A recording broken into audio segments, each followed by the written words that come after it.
Olá, meus queridos irmãos, que nosso Deus e o nosso Senhor Jesus Cristo esteja abençoando a vida de cada um de vocês que me assistem no dia de hoje, amém. Bom, hoje eu estou começando a interpretação do Santo Evangelho de Lucas, capítulo de número 20. Eu gostaria de dizer que se você não é inscrito, mas quiser sempre estar por dentro dos vídeos e de tudo que eu estiver postando, é só clicar no botão de subscrever ou de inscrever-se que se encontra aqui embaixo e clicar no sininho, pois dessa maneira sempre que eu postar um vídeo, você que me assiste será notificado. O Santo Evangelho de Lucas, capítulo de número 20, ele está nos dizendo ele está nos dizendo do batismo de João, a parábola dos lavradores maus, a questão do tributo, os saduceus e a ressurreição, o Cristo, filho de Davi, e Jesus censura os escribas. Lucas 20 diz assim: bom, eu já li, agora eu vou trazer a interpretação. Primeiramente, nós vemos que fala do batismo de João. O batismo de João nos diz quando Jesus estava pregando o evangelho do reino, lá no templo. Aconteceu com os fariseus, os principais sacerdotes, levaram alguns escribas com eles e foram até o templo e começaram a fazer algumas perguntas para Jesus. Então, eles, os principais sacerdotes, os fariseus e os escribas, eles foram até Jesus e eles começaram a lhe fazer pergunta. E ele começou então dizendo: me diz, com que autoridade você faz essas coisas? E quem foi que te deu essa autoridade aí? Aí Jesus disse: mas eu vou lhe responder para vocês, mas antes eu vou perguntar uma coisa. O batismo de João era dos homens ou era um batismo que dado por Deus? Era o batismo de Deus. Então eles pensaram assim consigo mesmo: olha, se a gente disser que é dos homens, o povo vai nos apedrejar porque creem que João foi um verdadeiro profeta. E se dissermos de Deus, então ele vai nos perguntar: por que vocês não creram então em João? Então eles vai falar: olha, a gente não sabe.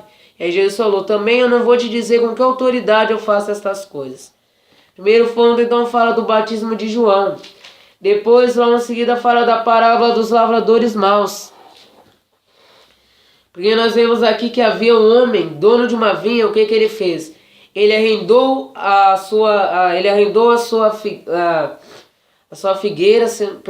vinha e deu para os seus lavradores. Então ele arrendou aquelas vinhas para os seus lavradores e ele foi viajar. E aí, como já estava dando o tempo certo de a vinha estar dando os seus frutos, que é a uva, né? Aconteceu então que o dono daquela vinha, ele enviou os seus empregados para estar cobrando, os seus servos, para cobrar dos empregados. Ele que não, então ele ia lá e ia fazer o quê? Cadê o fruto? Cadê os vinhos da vinha? Então ele ia fazer isso. Então ele enviou lá os seus servos e chegando lá, o que os empregados fizeram? Primeiro, eles feriram e depois mandaram fora. O segundo, espancaram e afrontando, mandaram ele embora. E o terceiro, eles afrontando ele, o expulsaram também sem nada. O nós podemos perceber. E depois disso, o que aconteceu? Ele pensou consigo mesmo: nossa, se eu enviar o meu filho, certamente irão respeitá-lo, pois é o meu filho. Então, pensando dessa maneira, ele enviou o seu filho para lá, como nós podemos perceber. Então ele falou: vou enviar o meu filho. Então ele enviou o seu filho. Chegando lá, então eles pensaram, os empregados daquela vinha, se eles somente matassem o seu filho, a herdade passaria para eles, ou seja, eles que seriam os herdeiros então da vinha, tendo o filho morto. Então ele matou aquele filho e entregou para fora. Então o que aconteceu? Aquele dono da vinha, o que ele vai fazer agora? Ele vai lá e vai matar aqueles empregados e vai dar aquela vinha para outras pessoas. E Jesus continua: não é de se admirar que aquela pedra aquela pedra que rejeitaram foi posta como cabeça de esquina.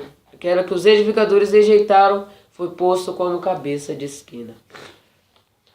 Mais pra frente nós ainda vemos sobre a questão do tribuno. Os principais sacerdotes e os escribas, então, depois de eles ouvirem tudo isso de Jesus, o que eles queriam? Eles queriam então matar Jesus. Então o que ele fez? Ele enviou um espião até Jesus para que pudessem pegar ele com alguma palavra. Então eles começaram a falar com Jesus: olha, mestre, nós sabemos que tu és enviado de Deus e que tu fala a palavra de Deus em verdade, e que ninguém pode estar te dando, ou seja, ninguém pode estar te pegando em algum erro, porque tu não olhas a aparência dos homens. Então nos diz, essa moeda, eu devo dar para César, eu devo dar o tributo para César ou para Deus? Então ele falou, sabendo Jesus ele já sabia em mente que aqueles homens eles estavam fazendo isso para tentá-lo, ou seja, para pegar ele em alguma palavra errada que ele tivesse dito. Então Jesus ele pegou aquela moeda de inscrição e viu lá. E falou para eles, que imagem é que está aqui nessa moeda? César. O que está mostrando aqui na imagem da inscrição aqui na moeda? Eles falaram, está a imagem de César. Então, dê a César o que é de César e dê a Deus o que é de Deus.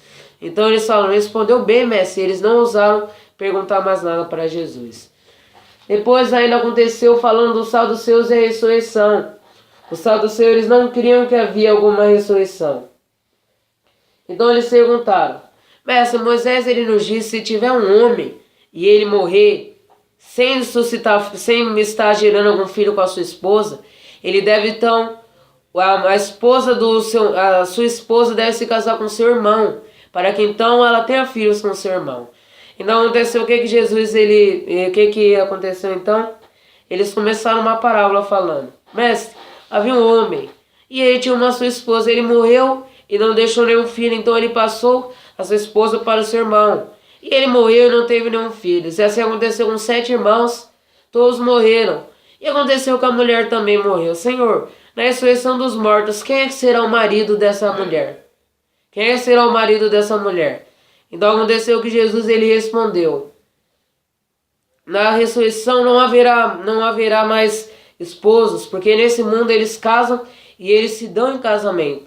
Mas na ressurreição dos mortos não haverá mais casamento.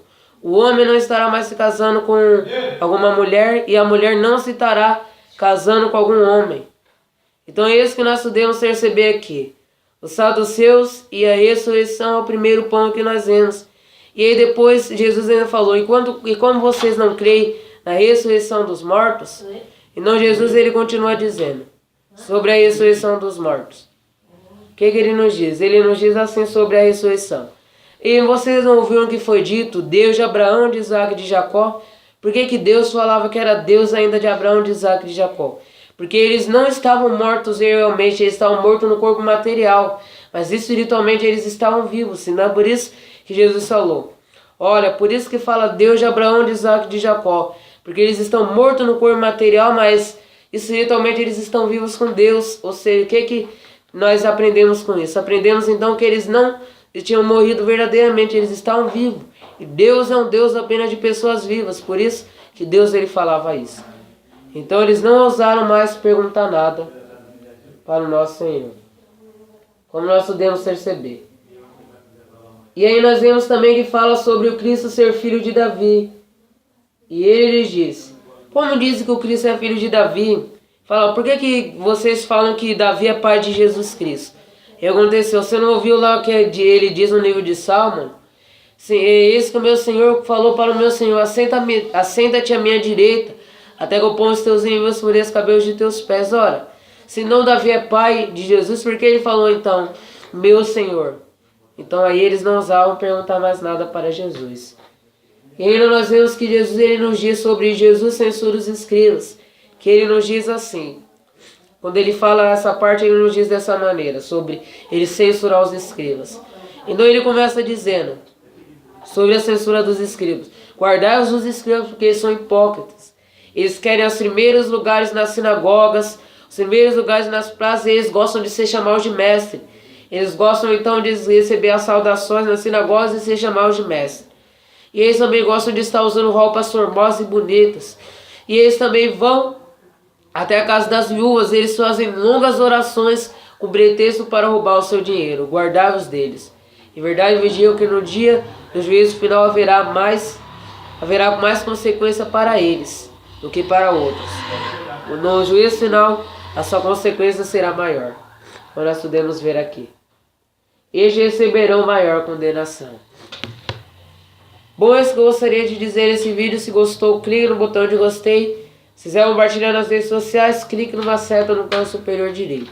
Que nosso Deus e nosso Senhor Jesus Cristo esteja abençoando a vida de cada um de vocês que me assiste no dia de hoje. Que assim seja. Amém.